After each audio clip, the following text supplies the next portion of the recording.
you haven't been like as outside lately. Like I would go to like, or I didn't even go to a lot of events, but I see you on like flyers for events and stuff like that years ago. But probably, I don't know, maybe I haven't seen you as much in the last year or two during the pandemic and all that. Where you been at? I don't think you ever saw me. I mean, I was never really outside. Yeah. I'm like, what flyers are we talking about? You was at BYOB? I was. Yes. With that same smile. That was one time I went outside. Shout out to Drew. Yeah, that was an amazing event. Yeah. Okay. So what have you been? So how do you been making money without being out there like on Instagram Live and building your brand and all that kind of stuff? So number one is ads, right? So what I did is I looked at how I like to show up. And it's like, what lends to my well-being that can also help me create wealth. So I'm not going against who I am, because then that's when it'll be stressful and I'll hate what I'm doing and I'll forget why I got into it in the first place. So in the beginning, it was me asking, okay, what is the most scalable way to grow this thing that doesn't involve me showing up live? Because, I'm an introvert. I get anxious. I will overthink things. I will need to show up perfect. Like, you know what I mean?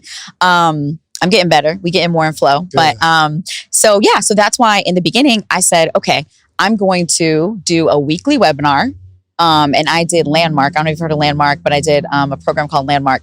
And my big takeaway from that is to keep my word to myself. I realized I didn't really keep my word to myself. Like I would just your work to yourself? Word to myself. Your word to yourself. What do you mean? When I say I'm going to do something, to do it. Yeah. I would say I'm going to do something and be like, oh, I said that? Who said that? I don't remember saying that. Talking to you, huh? So I learned and I said, okay, well, what I'm going to do is I'm going to commit to a weekly webinar. And my goal is to make $1 million in a year. If I can do this webinar, I believed in my mind, if I can do the same webinar every week for a year straight, I will make $1 million. And I committed. This was the end of 2017, going into 2018. And it was wild because if you look at the amount of money I made nothing, essentially nothing from like January, February of that year to September, because I was doing all the things. And then in October is when I said, I'm going to keep my word to myself. I am going to do this weekly webinar. And that I made like 3K, then I made 7K, then I made 10K, then 20, then 40, then had my first 6-figure month. Never looked back from there. So starting from that month, when I started doing the weekly webinar, I generated $1 million in 9 months. And before that, the most I had seen was like 20K, from my course, like a little change here, a little change there. So that's what was possible when I kept my word to myself. And so during that time, I said, this is what we're doing. Like we're not going outside. And I developed like a yes to no ratio. Like a high yes to no ratio. I was saying no to everything.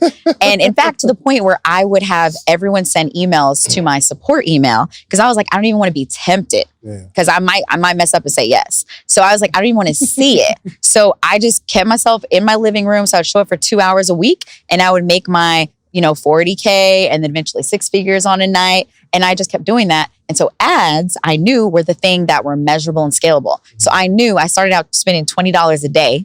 Spent $60, got, 26 leads or whatever, had 14 people show up live and I got 3 sales. So I made like $3,000 to $4,000. So turned $60 into $3,000. And I was like, okay. And I put it in my little spreadsheet and then I would rinse and repeat. And so I just kept doing that. And at the time I was running my own ads. So I would just keep the ads running, spend a little more, a little more. And then I was like, okay, bump this. We gonna 5X it. And then I 10X'd it. And that's how it took me from like a 40K month to a 6-figure month. And then it took me to like the $1 million. So that's why I haven't been outside. That's why I chose ads and webinar. I was like, let's keep our word on this because we can measure it and we can predict it. But how do you get people? So you did the same webinar every week for a year. Is it the same webinar? 2 years, actually. Your girl overdid it. I actually did for 2 years straight. Sheesh. I did over 100 times in a row. Is it the same webinar? Same exact. I think I maybe modified it twice in those 2 years. You know what? Were you doing webinars before or after Neo? Before. Yeah. He stole that from you. He did. Yo, because now he talks about how he did. He was doing a webinar every single week. And that's really how he like really dialed in. Oh yeah, that was my secret sauce. That was the key. I remember meeting Neo at BYOB. Right, I'm about to tell him like, yo, I know you got that because he did that like every single week, but it's the same exact presentation. Same one because you're doing it to new leads. But how do you know? How do you know it's not some of the same? My anxiety would kick in and say, yo, it's 3 people on here to know my next slide. You know what I mean? You didn't? No, because of the funnel I set up, right? So I have my ad spend that would go to new leads every week. So I would have a set of new leads every Wednesday. And then the email follow-up would only go to those new leads. That's it. Every week, a new set of leads. Because you're not necessarily promoting Join My Webinar on your Instagram page. Exactly. But even if I was, if people already saw it, then they already saw it. They're not going to come. And a lot of times I've been on webinars like 3 times and I get halfway through and I'm like, oh, I've seen this before. Okay. But I'm like, is that good? Like I needed to hear it again. But yeah. And then like 3 to 4 times a year, I would do a live launch. And that's when I would email the whole list. A live launch of like another product or service? Same product, same webinar. Don't play with me. Yes. Because it had been months since they saw it. So it was like, oh yeah, refresher. And then like, now I'm ready to join. Boop. When we looked at the data from one of our big launches, this is like a multi-6-figure launch. And we're like, okay, I was curious, how long have the people been on our list who joined Course from Scratch from this launch? And half of them were about 40% were new leads. So they had joined in the last 30 days. But over half had been on the list for longer than a year. So they just needed to see the message multiple times. And if you look at the tags in Active Campaign, you'll see like, oh, this person registered for the July webinar, the December webinar, and then they joined. Wow. Oh, so you're real analytical. I mean, so I learned when I worked at Udemy. So yeah, working at Udemy, I was on the marketing team. You worked at Udemy? Yes! In 2012. Listen, I'm an OG. Oh, we about to go back in the story. I'm an OG. I was there from 2012 to 2015. So before this whole industry, when it was at the very beginning. So shouts out to Sarah Fontenot. First person I really seen do this. She was in a company with this, she was selling this product, right? It was like a weight loss type situation. And every single day in her stories, she posted like the same 3 or 4 posts every day. Like I can expect, I know this one, I know the next post, the next story. Yeah. And it came every single day, every single day. And I had to ask her like, yo, you post the same thing every day. She's like, I make sales every day.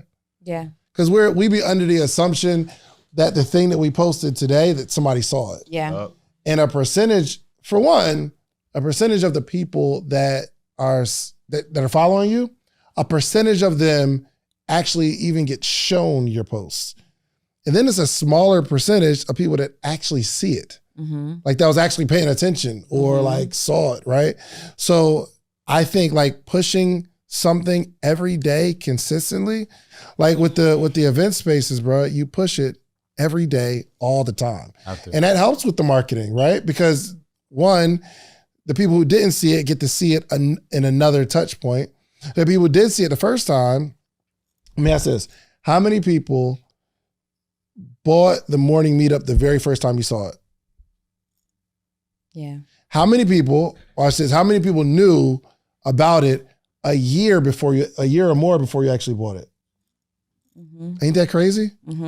I have a question, you guys. If you get in a car accident today, who do you call? Just blurt it out. 911? 911, right? What was it? Who else do you call? Tom Nugent. Have you ever done? Oh my gosh! Have you ever done business with Tom Nugent? Okay, who else do you call? One call, that's all?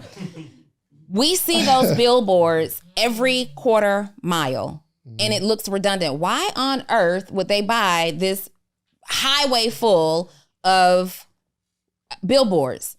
You guys post one time and you think, I'm not going to overwhelm them with the marketing. If you ever get in your car and you're listening to the radio now, you hear that same 1-800-411-HURT commercial over and over and over again. And it's like, man, they keep playing the same freaking commercial over and over and over again.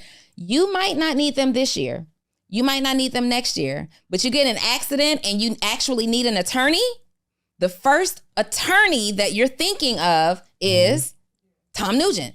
1-800-411-PAIN. That's 1-800-411-HURT. Marketing is the best marketer wins. And it's about how consistent can you be at delivering your message over and over and over and over again. Yeah, I don't know if maybe it's an Atlanta thing. I don't know, but I can see the 411-PAIN sign. You can see it. It's crazy. You can hear the jingles. I remember like the trash raps that, when they got real hip hoppy and call 1-800-411-PAIN, call 1-800-411-PAIN. Like I can hear it. You can see it. You wake up and you just visualize these things. You want your marketing to be, this is called sticky marketing. You want your marketing to be so sticky that people who don't even need your offer know your message. Yeah, I was telling somebody like how we're like putting this content. Maybe it was at the boot camp, but how we're posting two shorts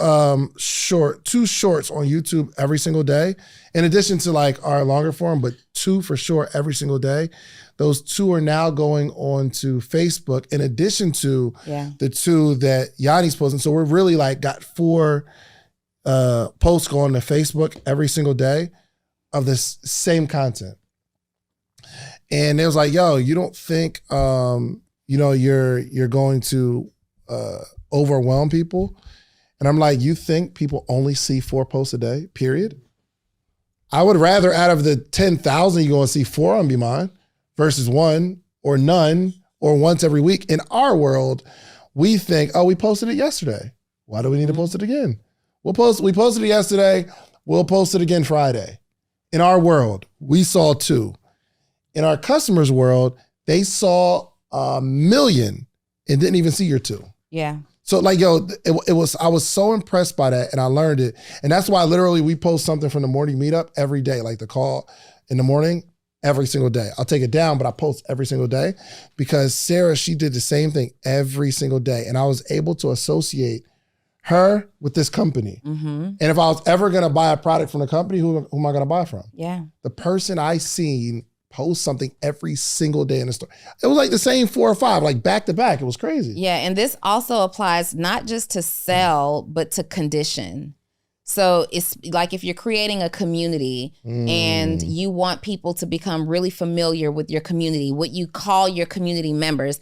Trap does a really good job at this, Wall Street Trapper. Mm-hmm. Every single morning, he does the same thing on his stories. His very first story, fresh out of the bed, is going to be Good Morning Trappers. That same exact graphic, Good Morning Trappers. Then he's going to do a very quick clip of his TV on the Bloomberg, news showing all the stuff.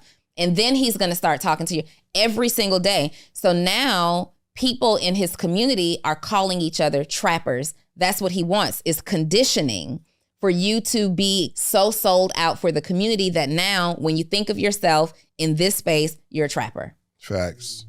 That's tough. But you took an SEO class, so you're starting to understand this thing, how it works. How to drive traffic. Exactly. Yep. What'd you learn? What's one of the things that you learned working there that still sticks with you today? Oh, so it's interesting. The one biggest thing I learned is also probably the one biggest rule I broke that made me successful.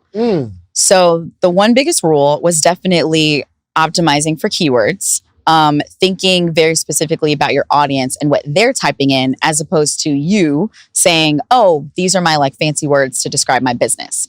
So that was the one takeaway. And then how I broke that rule is that when I launched my course, I really focused on my story. I focused on what I talk about is your culture ad. Like, I'm not here to fit in. I'm here to add value. I'm a culture ad. I have a cultural advantage. So what are those things that make me different from anyone else? Because it is supply and demand. So it's like, if there's only one of something, if there's only one in the supply, the demand is going to be real high because you can only come to me to get these set of experiences. Like, I am the authority of all these things that no one else is. And just like everyone is the authority of their own story. So you don't even need to have all the accolades, but like, I have to go to you to get like your story.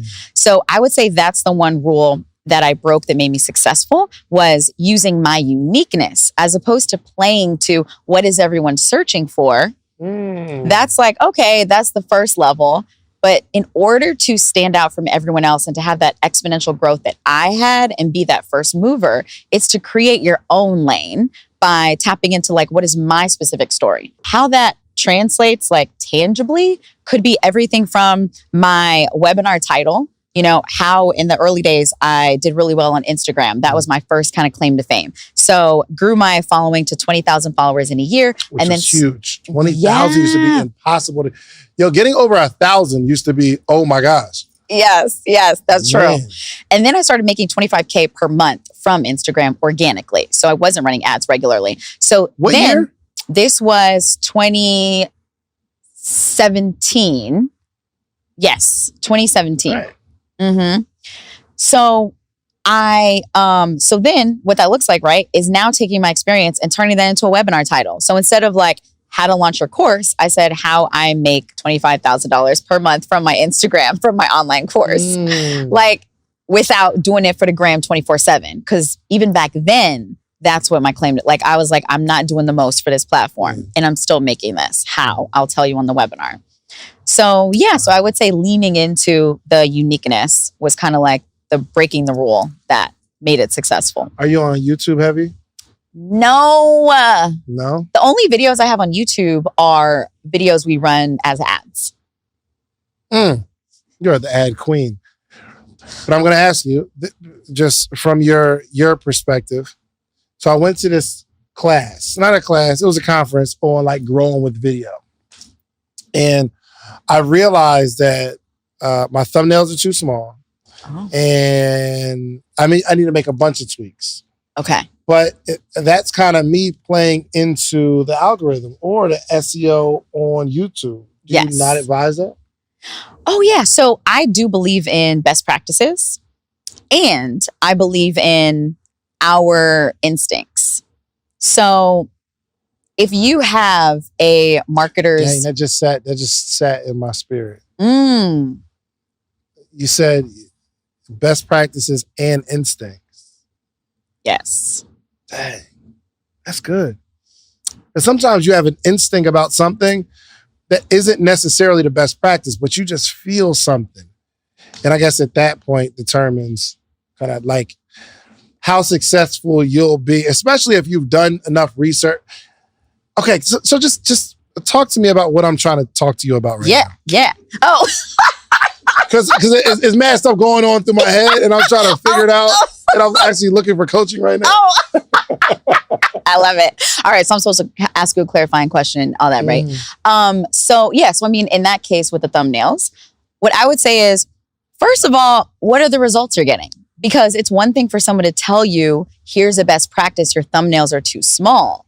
However, if you, as David Shands, are killing it and you're getting the click-throughs where the data says, we love your thumbnails, like this is working, then your thumbnails ain't too small. It wasn't. Okay. I just learned the click-through rate thing. I thought we just came up with a cool title. When my guy, he made the thumbnail, I was like, ooh, that's hard. Let's do it. And I put it on there. And you're like, ooh, where everybody at? Where the clicks at? Yeah. So so then you ask yourself about the litmus test. So everything has a litmus test. How do we know if this is working or not working? And you want to look at the piece of data closest to what the asset is. In this case, the asset is the thumbnail. What's the piece of data closest to it? The click-through rate. The click-through rate is what, like, people see the thumbnail, are they clicking it? So that is our litmus test. Is this working or not? Got it. So when you look at the CTR, if you're like, oh yeah, this ain't given, then most likely maybe the thumbnail is too small. Gotcha. Okay. So yes, you broke that rule working SEO, but you start to understand search engine optimization there, yes? Yes, absolutely. And how did you take that into Instagram? Because it's not the same. It's not. So what I'll say is I didn't necessarily take it into Instagram. It did help me with Instagram ads a little bit, but to be honest, it just gave me a healthy foundation and understanding of the architecture that is the internet. Like, where are the channels where we can get traffic? And how does the algorithm decide what to rank higher than the other thing? So it gave me at least a foundational understanding. And once you get the foundational understanding, that's a great place to be, to make up your own rules or, imagine things. So what I would say is the next step from there, it gave me the foundation to then, when I worked at Udemy, I knew about SEO. I knew about that channel of organic marketing. And so then while I was at Udemy, I worked for, my boss was brilliant. He's amazing. And I got to learn from him. And that's where I learned about data analytics. I couldn't learn SQL for the life of me though. Have you tried to learn SQL? I know. It's, yeah. I tried to learn. I don't even know what SQL is. Like, what are you talking about? That's where my line was like, I could do a pivot table, but SQL.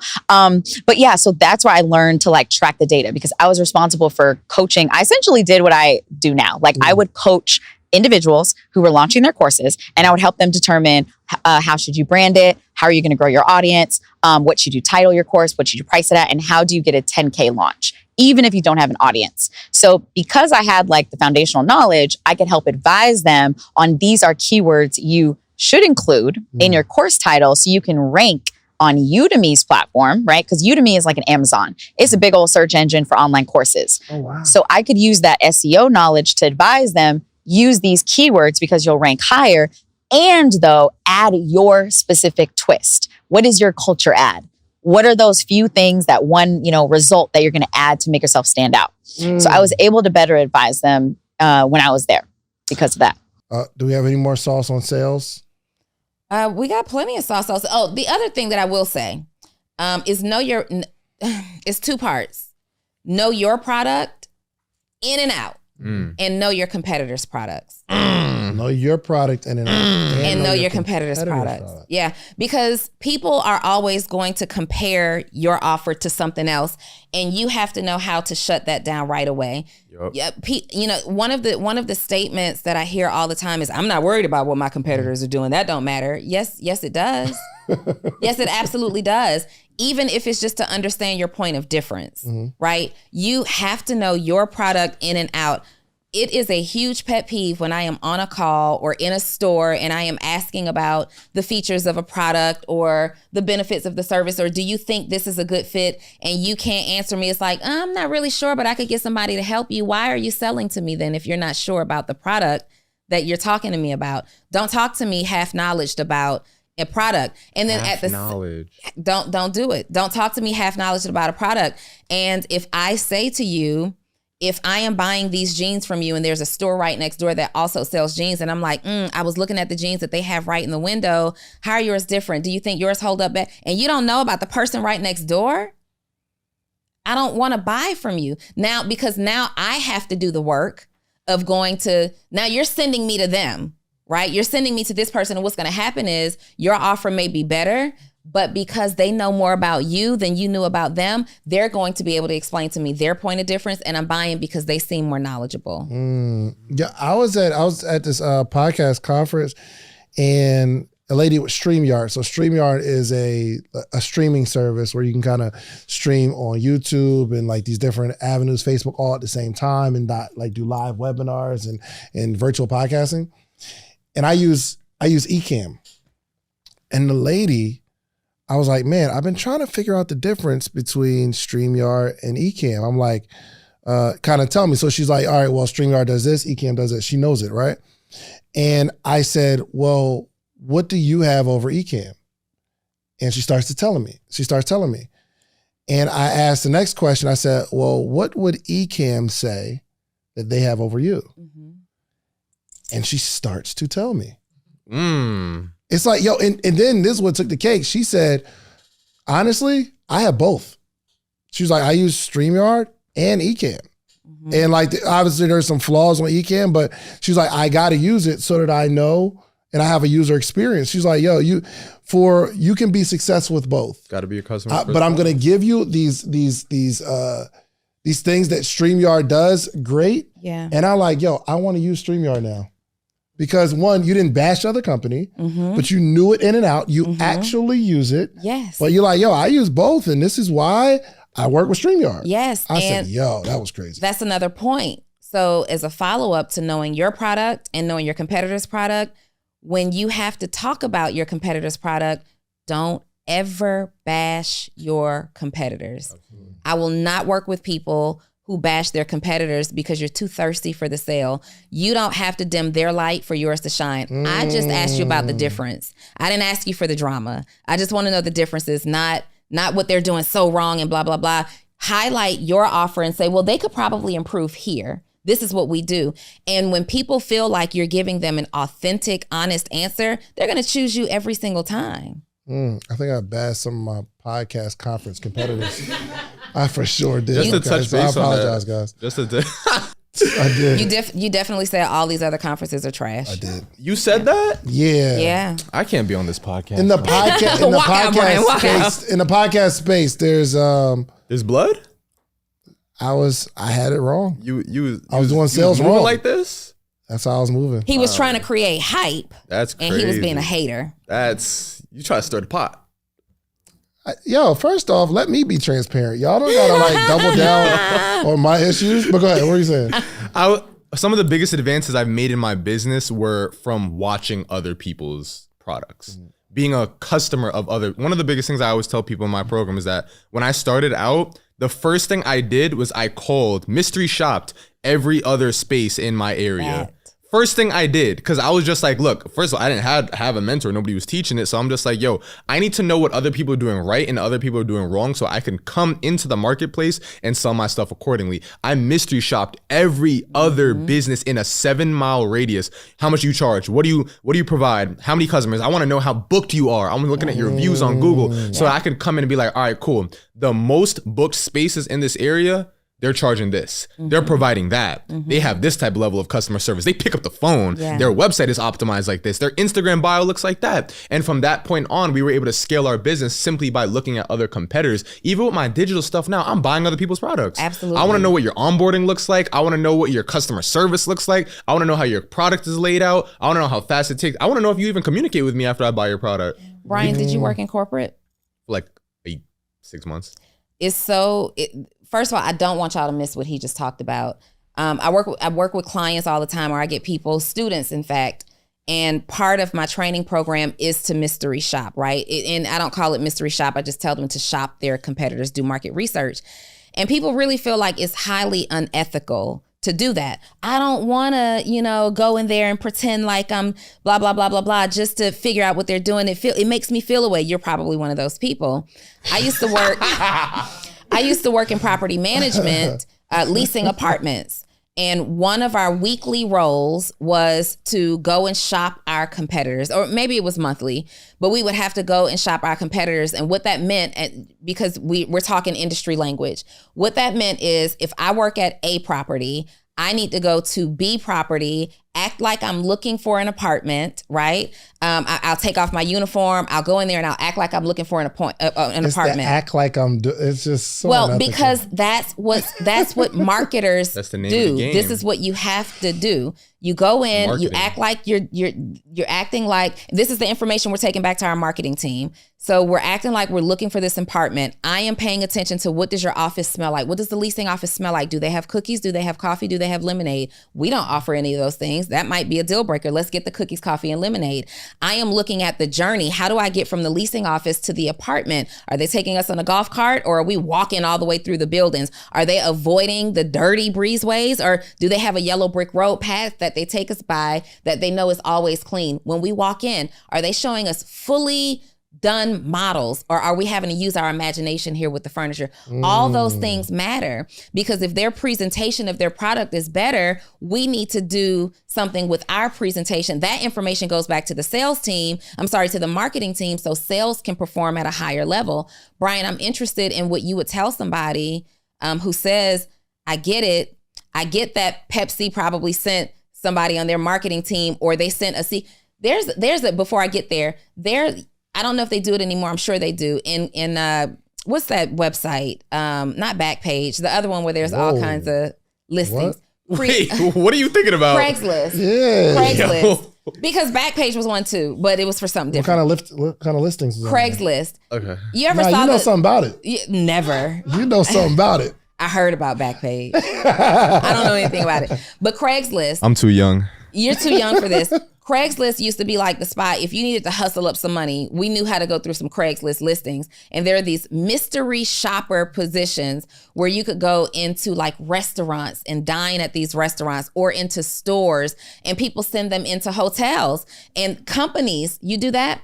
Companies have like, the Marriott has a department of internal shoppers that will send you to their Marriott properties to make sure that you're presenting correctly, or you'll be fired on the spot. Yeah, so if internally you're being shopped, from your competitors you're being shopped too, I'm interested in hearing your perspective on if someone comes to you and says, I just feel like let's just talk to Dave here, because Dave feels like it's unethical to go in and shop somebody else. What would you tell him? If I'm to be extremely transparent, and I not putting aside how most entrepreneurs would feel about this, there's a certain level of an entrepreneurship where you kind of have to play the game. And I've noticed this. Anytime you use the little play the game, I don't know. It feels sketchy to him. The biggest companies, Amazon, Tesla, Apple, they all have a certain level of, I don't want to say tactics, but there are things that they just kind of have to go a little bit behind the book to say like, all right, cool, we got to get the job done. For example, Amazon, what they'll look at is they'll look at all the top selling items and then they'll create their own product. Yeah. This is something that they do on the regular, like it's public. You know, Apple will do the same thing. They will look at other companies' products. They'll be like, all right, what's top selling? We're going to make the same thing. Google, all the top companies do this. So there's a certain level of just, it's kind of like, if I won't do it, somebody else will. If I'm not selling somebody else will. Yeah. So I'd rather get the sale. Yeah. I agree with that. I definitely agree with the secret shopper, because Cheesecake Factory had the same thing, but I was like internal. Yeah. My thing, I don't want to go, This is I'm external. not going to act like I'm going to, because you got to lie. You got to be like, oh yeah. I will call up another venue and be like, yo, I need to have a baby shower. I'm 20. Like, I got to have a baby shower. How much do you charge this and the third? Meanwhile, they don't even know I run mannequin. Like, I feel that. You see what I'm saying? You have to do it. Somebody else Donnie has a burner email account. So for all y'all that be doing events, you got that little email wall up. Donnie has a burner email. I got a burner email account. I'm stitching on everybody. Neil got a burner Zoom account. I got a burner Zoom account. I've seen it. I've seen it. I've seen Neil. I've seen it. I can't show up as Donnie Wiggins That's on a your fact. Zoom. That's I'm a shocking fact. you. I want to know what's new in these streets. And it's not for me to come in and like steal from you and steal your ideas, but I need to know what my competitors. 100%. I got 30 burner Gmails. Kind of is. I'm not. So I shop someone. I've shopped Neo. Oh, I've shopped Neo too. I shopped Neo. I've shopped Neo. He's all over my burner email, right? I've probably shopped you. Like, let me see. I'm not coming in as Donnie. So, and the other reason that I do it is because I want to collect like your emails and see how you're communicating. If something stands out to me, this is important. I'm not doing it to like steal your tactic on your Zoom. I'm okay with that. I just want to like learn what's doing. Ooh, what do I like? Does you any of do this want to resonate? steal the tactic. No, I don't. Or I'm able to communicate. I mean, you can't steal it. I'm also able to communicate at a deeper level. Oh, no. I know for a fact that he does this or she does that, but this is what we do, right? This is how we're different. You have to do that. And if you're not doing it, it's important to have I don't really have time to do it today, but I would have Brianna do it. Bri, I need you to hop on this Zoom, take good notes, record this, tell me what your feedback was. What'd you like? What you didn't like? What was the customer what was the participation feedback like? I need to know these things so that it makes me improve. There's so many people and there's so many Coca-Colas, there's so many sodas. The people, you think Coke not sending people into Pepsi to see if the formula is the same? Facts. To see how pricing is different? There are people who do this. There are companies that are so grimy when it gets to the top level, they will install an employee in your company just to find out what's going on. That's a fact. Now that's grimy. Is it though? I mean, it's strategy. Is it though? Is it grimy? Is it though? I don't know. I'm hiring. You want to put somebody on my team? You know I do agree with that. I think that's cool. Now, I wouldn't go like do a tour of a apartment complex because I got to make up a whole story and identity. But what story do you have to make up? I'm looking for an apartment. I'm looking for an apartment. So where you coming in from? Oh yeah, I live in Ohio. I live in the area. Moving. I'm moving. As long as you don't gotta lie. Well, and it's you do it different ways. So I used to get my best friend to come up there like, girl, we got to shop these apartments because after a while, these people, you do it every so frequently because there's a high turnover. But after a while, I would walk in offices sometimes and they'd be like, Donnie, you here to shop me? Because I've been there before, right? Like they know, and they've been to shop me. So because they had shopped me, they're like, girl, you here to shop me? Let's go ahead and do this. And there was an internal language that we understood. But you would go so far as like bringing me with you and like, yeah, so we're in town. We're just looking, for a unit or whatever the case may be. You have to play the role, and it may not be you anymore because you're goofy and you won't do it right. But you need to get somebody who will. Are you talking about me, or are you just saying you in terms of helping the audience? No, this is really, really, this is really helpful. This is helpful, good. Right? This is good. Yeah. All right. So, who knows their competitor? Who got a competitor that you're shopping today? First of all, I actually went to the podcast conference as a shopper, but I bought a ticket and I was telling them, yo. And you tried to bring me. We were going in there to take all the sauce from the podcast conference. Who in here doesn't know their competitors? You don't know your competitors? Okay, I wish you had a mic. I don't really know where I was going to go with that. I just want to know. So one person, what do you do? Hold on. Let's get the mic. Okay, I'll translate maybe into you. You're building an apparel brand? It's building an apparel brand. I know the list, but I don't know the ends of my competitors. Okay. Brian, you're really good at this part. Like, you know what people are in your industry doing, right? Mm-hmm. You're building an apparel brand. I know a list of some of my competitors that would be considered a competitor, but I don't know like what you were just explaining in terms of like the deep dive and the information and things. How many competitors do you have on that list? 2. You need 100. So you need 100. I need you to subscribe to every one of their email lists. Talking to that mic though. Oh, can you hear me? Yeah. You got to subscribe to every one of their email lists. You got to follow all their Instagrams, all their Twitters, find all their handles, see if they own their domain, see if they own their trademark, see if they own their IP. You also got to buy a product from them. You got to read their shipping policy. I have a few. You have a few, you need all of them. You got to buy their product from them. You got to contact their customer support. Yeah. Oh, wow. You got to contact their customer support. You got to try to return something. You need to go along the entire pipeline of this customer. You need to be a customer. If you're mystery shopping Hollister, you got to be a customer of Hollister. Sign up with their emails, follow their Instagram, try to return something. Because how do you know where they're lacking if you're not a customer of them? You know what I'm saying? If I want to see somebody who's another marketer, I'm going to subscribe to your webinar, attend your webinar, try to buy the product, return the product, follow you on Instagram, DM you on Instagram, because I want to know. And the quickest way, and there are professional companies that will literally find a company that's doing really, really well and build an exact replica. There's a company in Europe that does this to all, like they'll build a replica Uber, build a replica Amazon, build a replica all these big companies by literally going into their infrastructure and replicating everything. You got to be a customer of your competitor to be better than your competitor. Yeah, don't be buying my products in the back, bro. I got Brian charging back if they refuse to give him a refund, man. You didn't charge back some people who refuse. I've never y'all charged not back, giving no. me a refund? I've never This was research. But you want to know these things. You want to know, like, all right, in the face of adversity, how does this company operate? Like, are they behind their refund policy? Do they have a refund policy? Do they have a guarantee? Are they behind their guarantee? And when I say 100, I mean that. It's called the Dream 100 because 2 people isn't enough of a sample size. Yeah. You need 100 people. You need small companies, big companies, large companies. If you're mystery shopping for retail, Fashion Nova, Shein, Pretty Little Thing, Hollister, American Eagle, all these different companies. Yeah. You need Uniglow, you know what? All these big companies, big, small, medium, the local brands that freaking Tyrone and Justin making, like, or whatever, like just random people, like it doesn't matter. Like all these big companies, big, small, medium, large, their entire sales process. You need to know. If you want to be better than them, you got to know them.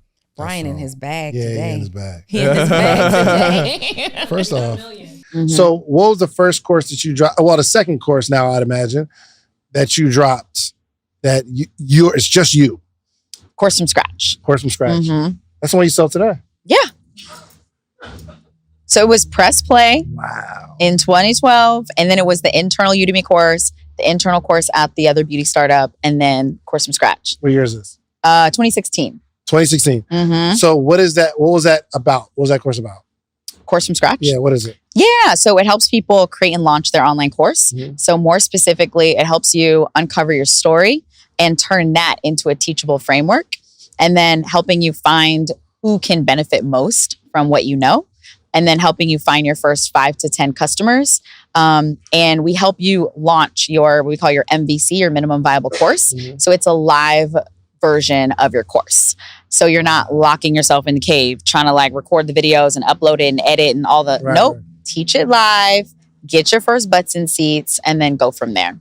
When you say teach it live, meaning we'll put together a workshop or something like that, teach it live, record it, then sell the live. Really? Yeah, that's one pathway people take. So you would teach it over a 4 to 6 week period though. So you would take so let's say one of our students, Alicia Price, she started out with her story, which was she grew up in a single parent household, so single mom. And then when she grew up, she ended up becoming a single mom and she successfully co-parented her son.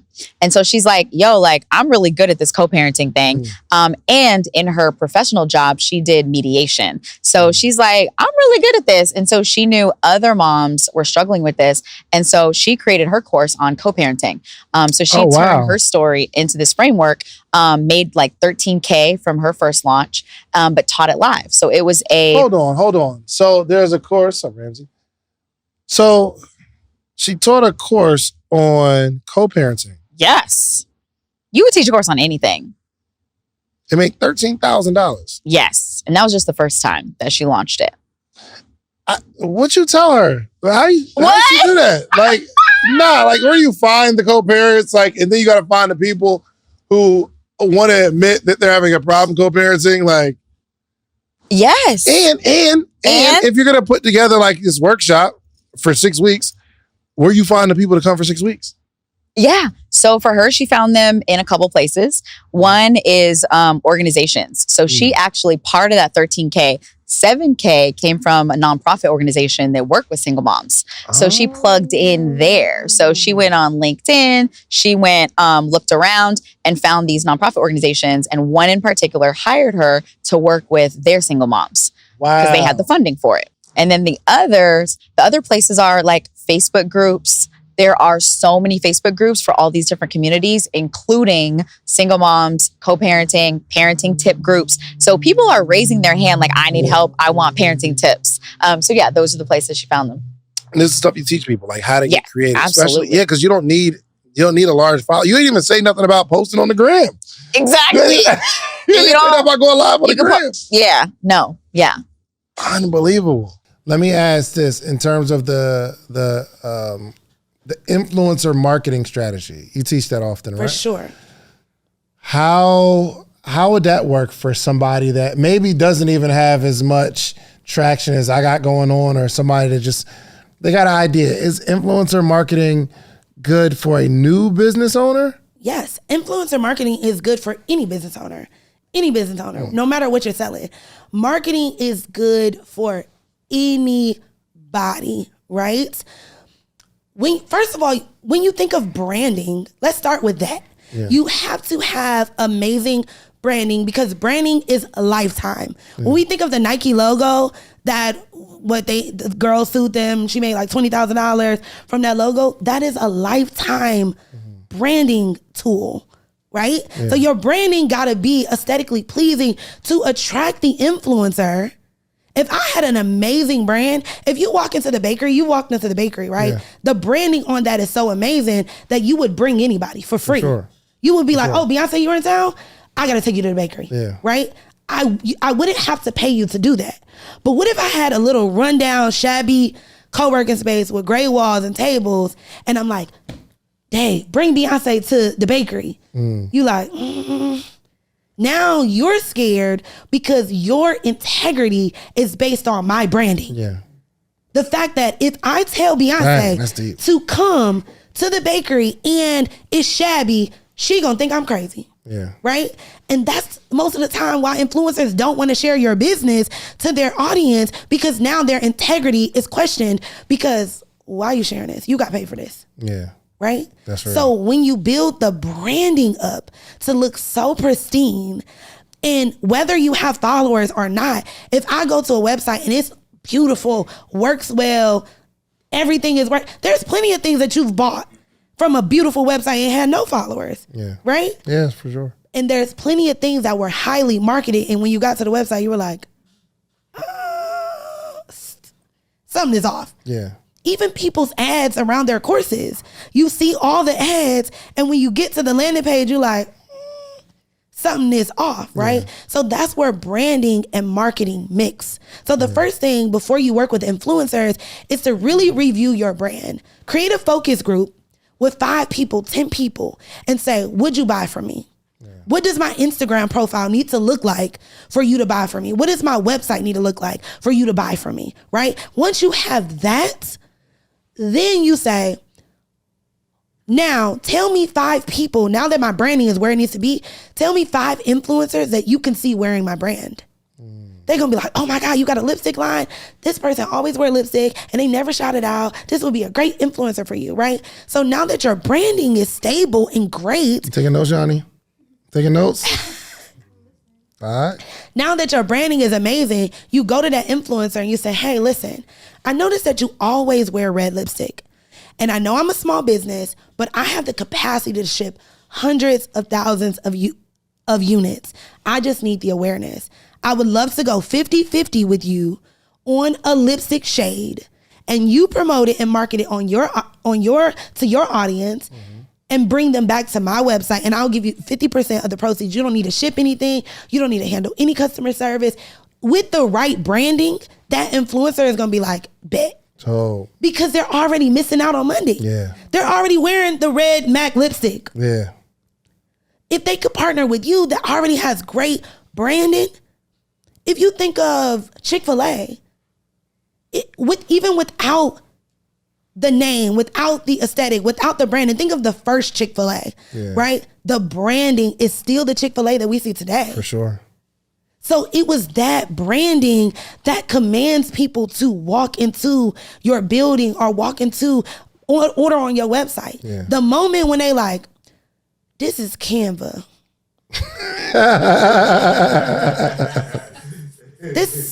It gives Fiverr. For sure. It gives vendors. Yeah. Right? It gives drop shipping. Yeah. How many times have you wanted to buy from a brand and it looked like it's being drop shipped? Yeah. You're like, I'm not gonna get this in 5. This is gonna be 50 months. Yeah. Like, this is definitely coming from China. Right. You have Black Melanin Matters or My Black Power on stock photos that don't represent the culture. Yeah. So I really, for everybody that's listening, really look at what your brand represents and are you putting your best foot forward? Yeah. Would you buy from you? For real, for real. Not, yes, I would buy with my sob story. Yeah. Yes, I would buy because I'm a single mom and I'm making it on Canva and I'm doing the best that I can. No, that's not good enough because your competitors are smarter than you, cuter than you. They have more resources than you. So you have to be the best, right? I always tell people, save up. If you're going to build a brand, it doesn't cost a lot. Save up and hire the best person possible in your realm of business to give you advice on how you should do it. Did you say you signed Future? Or yeah. You signed Future? To Epic. So when I was at Epic. What year was this? That was 2012. 2011, 2012. First time you saw Future, what's going through your head? Or what's going on? Oh, he was a star. Like when he came to the office and we met, like you could just tell, like he's a deep brother. He's a funny brother. He's a creative brother. He's a talented brother. He's very in tune to his artistry, his gift, and his music. And so it doesn't take a lot to figure that out. Actually, there was someone who brought me the music. I know traditionally what I would do, I have my own means of finding talent. And when I'd heard his music, I'd call down to Atlanta and ask some people to, get me some music, find out who this guy is, et cetera, and didn't really, dove into the And where were you at this point? New York. You were in New York, and you just heard about Future. Epic, Did he have an album out or a song out already? Well, he did. Okay, gotcha. Okay. Mm-hmm. And it was really interesting at that point. It was early Tony Montana. Mm-hmm. So it was, and you got it, right? And you got to think about New Yorkers are snobbish to Southern music. You know, and me as being a New Yorker, I've never signed anybody from the Northeast. I'm in Really? Southern, never. I just told you, Feel Mob was my first artist that I brought because it's, you know, it's just a different energy. Not that I'm biased against New York, but I had like a real connection, you know, with the Southern sound and really could identify and hear what was next. You know, Cash Out was one of the ones that I brought also. Another, you know, What song was that? Cashing Out. Yeah, Cash Out. I mean, but sing this. Oh yeah, okay, got you. Did he do something else after that? When you say do I something, mean, did he have another hit song or? He had a career. He had a career? Yeah. I know. He's dancing on the line. I feel you. Feel Mob. You signed Feel Mob. They weren't popping before this. No. So first time you heard Feel Mob. Dude. How did you? Yo, it's the lyrical content, it's the bass, it's the production, it's all of those things in the connection. Like, you know, although it's pretty indicative of lifestyle for people like us. You know, a lot of the music that's being made of that was attracted to me. It was more of, you know, like, wow, I get that. I love that. And I can hear it. Because being a radio promoter, a lot of the music that I hear, I can hear on the radio. And that was probably, or more importantly, what my gift is in identifying talent, is that I'm also able to promote the talent. So you know, that's just how it worked for me. And this year, what years did you sign Feel Mob?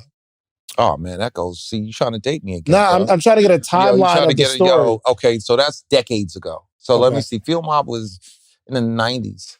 Like early mid 90s, right? Yeah. Or no, that was late 90s. Nah, it was like because I think I came down here. Yes. Yeah, 97. Got you.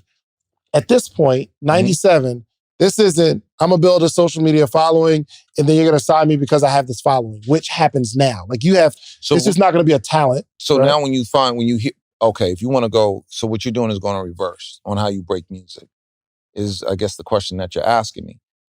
Yes. So with Feel Mob, which would be different than modern day rapper X, singer X, etc., the radio was the major dynamic on exposing talent. So for an artist such as Feel Mob, the vehicle to expose them would be the Mix Show Street and clubs. And those were the avenues that you would have to create that momentum from to ultimately get it listened to, positioned for the radio station to play it, creating momentum. So in that time, we have a Mix Show. If you can get them on the Mix Show and people like it, the clubs and or variation thereof, right? A variation thereof. Like you're gonna need the clubs and you're gonna need Mix Show because you're creating an audience, you're creating fans, you're creating energy, creating excitement, creating value. So you want that. Like you may not hear it on the radio, but when you walk into whatever club you do down here, and you hear something, go, oh, that's cool. And now you can Shazam it, right? And go, oh, now I know what it is. Before, you couldn't. So it's all word of mouth. So the Mix Show guy would tell the PD, yo, this is hot in the club, because he's in the club every night and people are asking. Or when he plays it, yo, the movement is crazy. Or, you know, the infamous playing him, you know, after midnight or the 1 o'clock hour and no one leaves. That's when you know you got something. So at this point, like really, you can take a talent. As long as you got talent, the success of this artist isn't 100% up to the artist anymore. It's you have this ability and you got to wrap this artist with someone who can actually get the person on the radio, who can actually get somebody to play their song in the club. And you're creating this product, right? But it's not that way anymore. Or is it just in a different way? Sure it is. It's a team. All you're saying is a team. In essence, you need a strong team that you need to establish day one of doing anything. Whether you're going into real estate, whether you're going into music, you know, whatever your appetite for business, going into tech, you know, obviously you need to. But you could be ill on TikTok right now and just get lit. Yeah. So there's always been one-hit wonders though.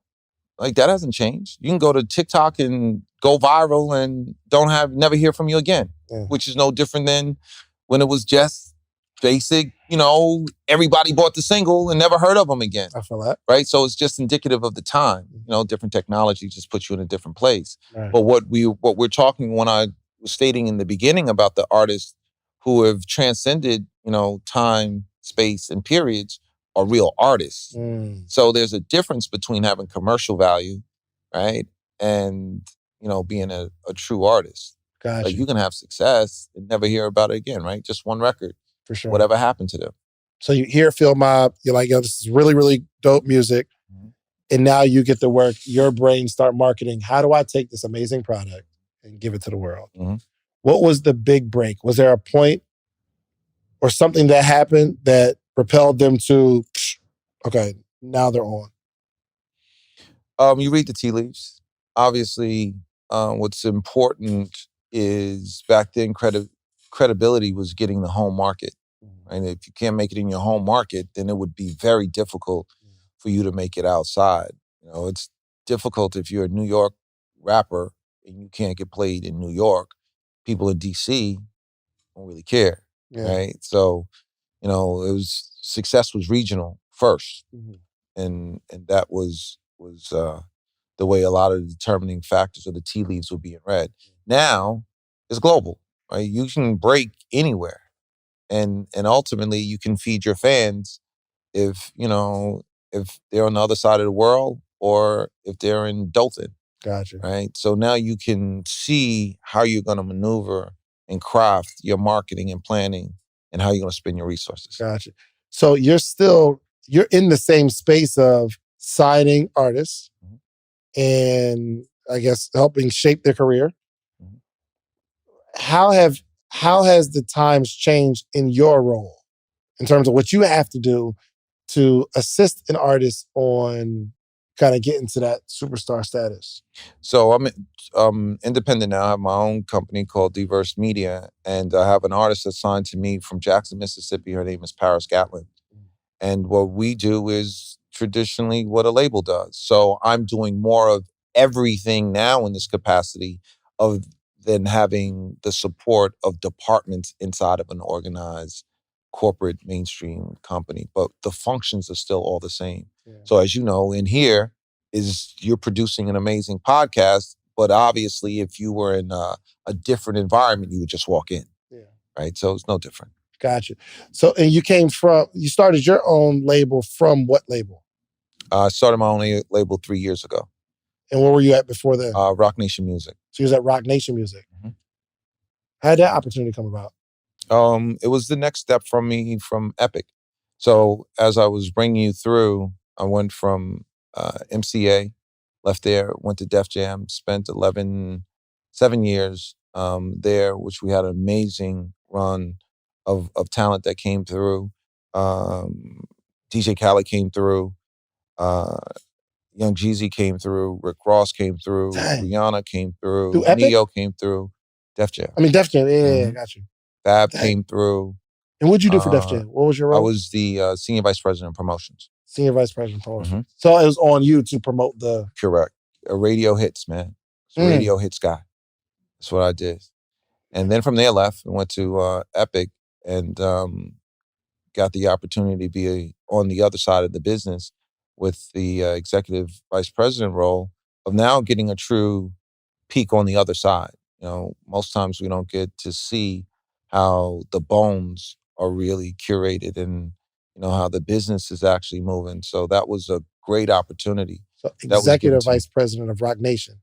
Executive Vice President of Epic. Of Epic, yes. Correct. Got it. So that helped teed me up, understanding the business a little better, far more than just, the surface end of it, to really getting into the meat and potatoes.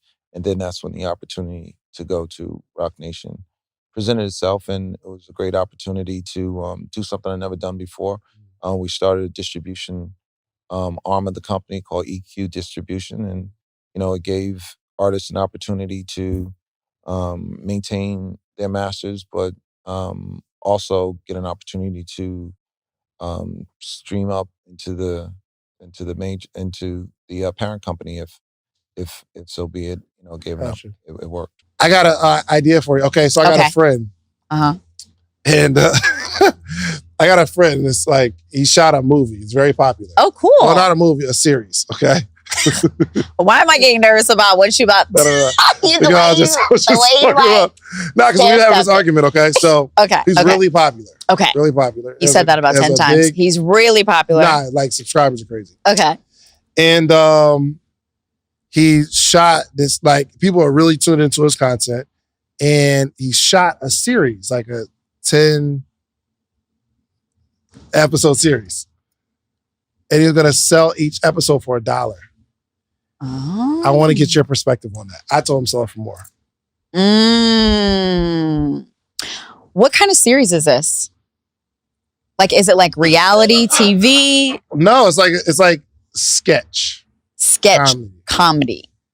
Yeah, I want to get your marketing mind. What is he known for? Is he known for sketch comedy? Yeah. Oh, got it. Super popular. So super popular comedian, known for sketch comedy, Mm-hmm. and he's creating a 10-part series. That he's gonna have people pay for. Yep. And he's gonna have people pay for it. Got it. Because in the comedy space, other ways to get paid for your content is like, let's go on the spectrum. So on this end of the spectrum, it's like doing a deal with like a Netflix or whatever, where they pay you tens of millions, to do that. Then you have the kind of DIY model where you organize your own tour. You might fund it through the ticket sales, maybe a liquor sponsor or something. Cool. And then in this case, he's going direct to consumer. He has a consumer base. He's charging $1 per episode. And then I'm assuming people are just buying it through his own self-hosted site. Yep. His own promotion. Yep. And then does he have a membership on the back end of it or anything like that? Is there anything on the back end that he's selling after that you buy the $1? I don't think there's anything on the back end, but you would put something on the back end if it's going to be $1. Does he have a desire to teach comedy, sketch comedy? Does he have any products like that? I don't know. Okay. So let's say he doesn't, because that's an obvious route, right? If he wanted to teach it, there's a percentage of people who would want to learn it. Mm-hmm. So he could potentially use that as a low ticket to get them in the door and then sell something high ticket if he had that desire. But let's pretend he doesn't. And I'm a fan. I would pay wherever he charged because I'm a big fan, right? I just met him through his content. Yeah. So, okay, go ahead. What are you saying? Okay. So you're going to buy it, and I'm just thinking about the experience now. So you're going to buy it and you're just going to like watch it on your own. Mm-hmm. I mean, he could do more than $1. That's what I was thinking. I mean, yeah. Do you know why he's charging $1? It's always good to understand people's why. Like, is there a why?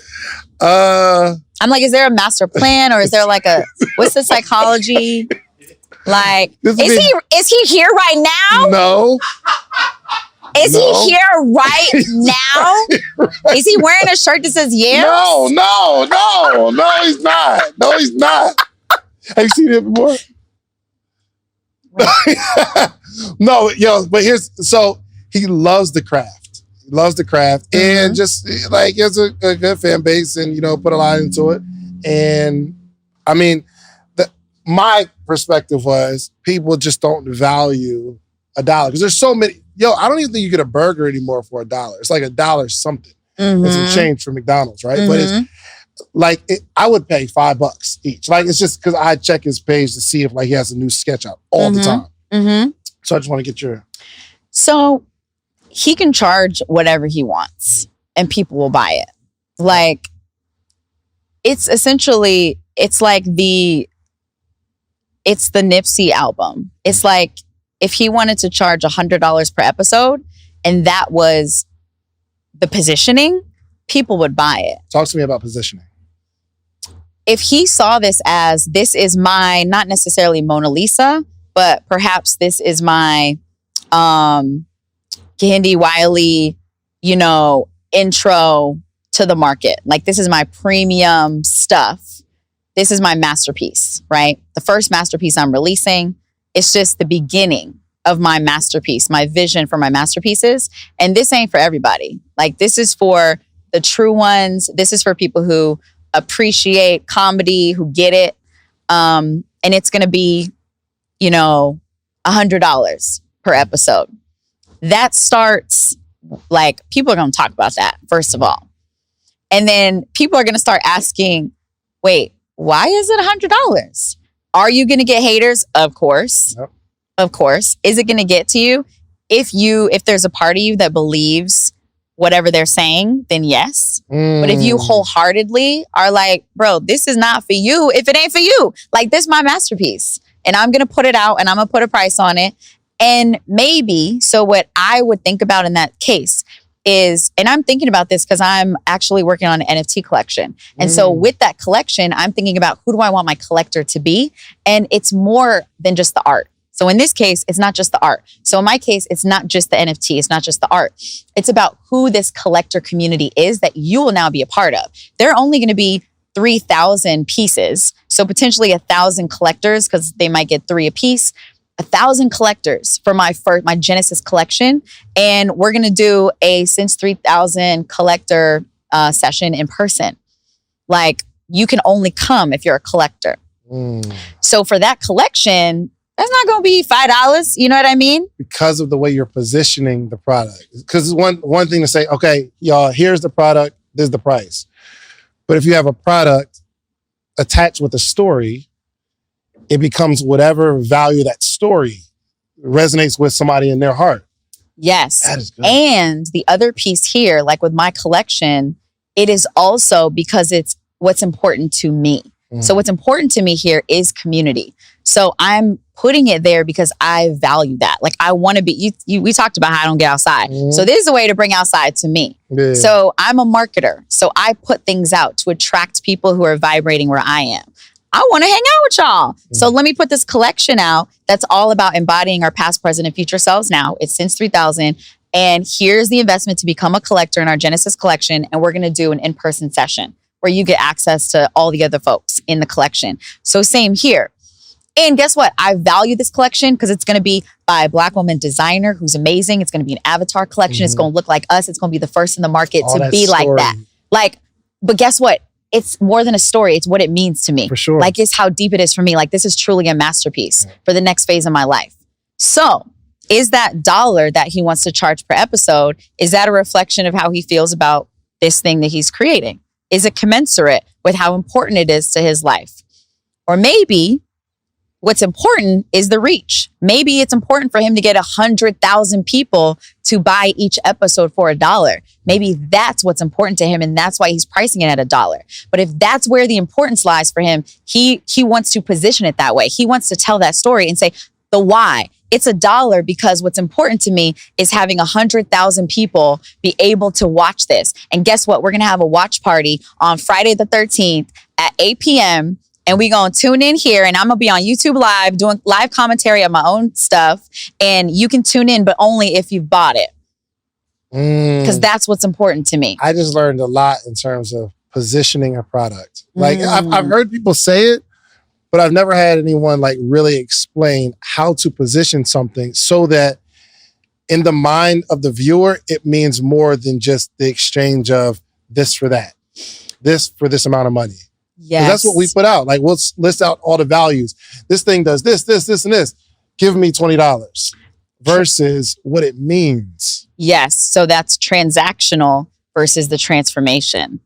So transactional is this for that. You're going to get all these things for this. And then the transformation is, for me, I know the transformation is in the community, is in them being able to like share the same space. And it's in me putting this thing out and feeling proud of it. So the transformation here is being like, yo, I have 100,000 people who bought my series. And they're all going to be like tuning in. Like, that's wild. Like my parents, my grandparents, like, nobody, they didn't have this opportunity. The fact that I can put out my art that I'm proud of, and I can have 100,000 people all pay $1, have access to it, to share in the comedy, to share with the stories I'm telling, because I'm telling comedy that's reflective of my upbringing, of my family. Like, you'll see my dad, my mom, like whoever, like their influences in my art, and I get to share that with 100,000 people. Like, that's huge. That's the transformation that's in there. So this is the psychology behind your copy. Because you wouldn't say all this in your ad, but you'd be writing it. And I'm starting to understand the transfer of vibration from me seeing an ad to me reading it to me saying, oh, I feel her. I feel her. There's this app. What was the app? Was you on that? You was on that call. where David said, the guy that runs my ads, there's an app where we can see, it screen records the person's behavior on the Heat jar or hot jar? hot jar. Yes, hot Okay. jar. Mhm. I was blown away because I'm thinking somebody watches the video and then they click buy, or they watch the video, skim through, and then leave. We're watching this one person. They're like literally watch the video and they're there and it scrolls up a little bit. I'm like, yo, this person's reading the whole thing. Oh, yeah. Yo, he said there was one person, it took them 20 minutes to check out because they're reading through everything. And then they went to this one part and we could see that the person clicked. They were trying to click this thing, but it wasn't a button. Which tells me, wow, some people would be more satisfied if this was a button. So we're like, oh, let's make it something, right? And it just gives us so much data. Yes. But when you start talking about like positioning, copy just became really important to me just now.